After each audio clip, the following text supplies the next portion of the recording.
Эртең менен 2 машина милиция келип, госком имуществодан кишилер келип, бүт кабинеттерди опечатать этип өзүңөр көрүңөр, бир кишини киргизбей жатат.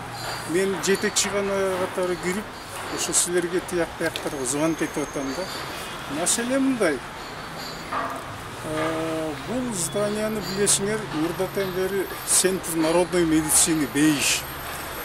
60 жылдан бери ушул зданияда оорулар дарылана каттады. 60 жыл болду. Анан кийин ушу улам жанагы бир ак үйдө Кояналиев деген жигит бар.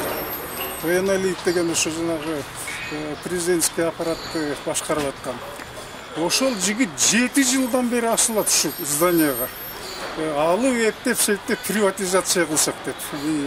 Ага ошо 7 жылдан бери күрөшүп келатабыз. Мына эми ошонун колу менен сентябрда өкмөткө сунуш кириптир. Ушул зданияны алып туруп, мына врачтардын баарын чыгарып жиберип, анан ушул жерге жанагы госслужбаны киргизебиз деп.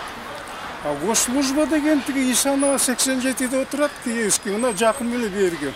Анан мен айттым да, мунун себеби эмне? Биз компактный болушубуз керек дейт. Бул алар жакын, ошол госслужба бизге көп нерсе алып келет дептир. Анан мен айттым, больницага берген машина менен алып келет, абдан ооруларды алып келет. Ушул жерде бардык кабинеттер ылайыктанган больницага. Ага болбой эми жанагы Исаков Сапар деген келе салып, токтомго кол кой салыптыр. А токтомду биз менен да макулдашпайт, эч ким менен макулдашпайт, өздөрү эле ак үйдө чечип атат да. Бул жерде эми айтып отурса иш көп. 7 жылдан бери мына Кояналиев деген адам ушу бизге каршы иштеп атат да.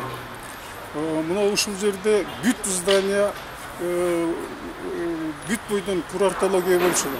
Азыр мунун ичине 4-5 организацияны киргизип таштады. Эми бизге калган жанагы бир 1000 квадрат метр жерде калды эле. Ошону да больнойлорго ылайык ыра көрбөй, ушинтип мындай күч менен өтөт. Муну эми больницаны тартып алам деген кайсы жерде бар? Элдин баарына мурда кеткен больницаларды кайтарып берип атат. А биздикин болсо милиция менен күчтөп чыгарып атат. Мунун себеби ушундай да. Азыр мынагы эски өкмөттө Атамбаев башталып уят калган жок. Эчтеке калган жок. Акыл эши түзүк киши болсо ушу больницаны тартып алам дейт. Кандай? Андан ары биз соттошобуз. Өкмөт менен соттошобуз.